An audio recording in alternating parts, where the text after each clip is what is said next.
What's up, guys? DOZ101 back here again with another video today.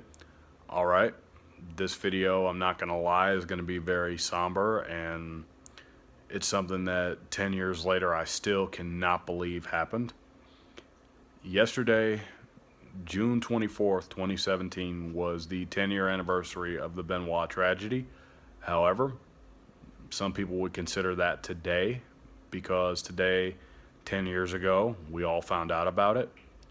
I was surfing the internet at home 10 years ago, looking at Wikipedia. Something told me to Wikipedia Chris Benoit, and then they said that he and his wife Nancy and son Daniel were found dead. I thought that honestly someone broke in and killed them all, or carbon monoxide killed them all. But then you go to Raw, 3 hours later, and you see Vince in the ring, and everybody's like, what the fuck? He's dead. How is he in there talking? And then it's like you see the Chris Benoit graphic, and then Vince is like, here's the deal. I know tonight's storyline was supposed to be the demise of my character, Mr. McMahon. However, Chris, Nancy, and Daniel have died. There's an ongoing investigation. They were found dead in their home earlier today. And then everything was going fine in the tribute show until two specific people spoke. Edge and William Regal. With Edge, it was like, I don't know if I'll ever understand this. I don't know if I ever will understand it at all. I don't understand this. And then with Regal, he was like, I wish I could sit here and tell you all about Chris Benoit, but all I can say is that I had my best matches with him. And something right there clicked that immediately said, okay, something tells me Chris Benoit might have done this. And then you start to hear the reports, and then Vince McMahon came out on ECW the next night in the pre-tape segment and said, yeah, okay, sorry, we fucked up, our bad, we're never going to mention his name again. And other than the Monday Night War documentary on the WWE Network briefly, his name was mentioned one time, but other than that, on Raw and SmackDown, they have never mentioned him since. And here we are 10 years later, and I know people still think that Benoit should be remembered. He should be inducted in the Hall of Fame. I absolutely, wholeheartedly have to disagree.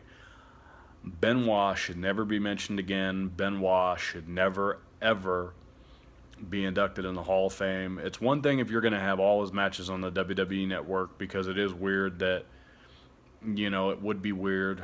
But to be honest, I can't even really watch Chris Benoit matches. I don't get that enjoyment that I used to. I have a tough time watching them. But, a lot of people like to complain about the TVPG rating. And to be honest, you can bring up Linda all you want, but you can't sit here and deny Benoit was the start of that shit. He started this PG era.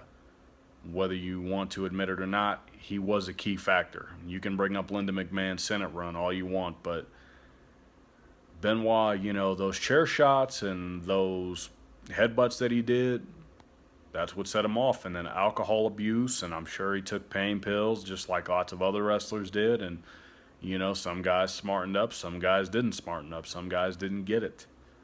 But, here we are 10 years later. The WWE is taking precautions to be as safe as possible. You don't see chair shots to the head anymore, thank God for that.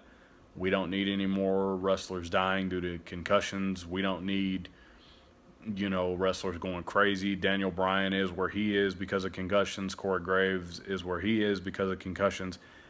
And for me, this was the beginning of the end of my love for the wrestling business. I still do keep track of it, but I'm not in love with wrestling like I once was. And Benoit was the start of that. All I have to say is rest in peace to Nancy and Daniel Benoit, and to those that are pissed about the WWE PG rating and, why you don't see the things you see anymore. Look back on this incident and really stop to think about it.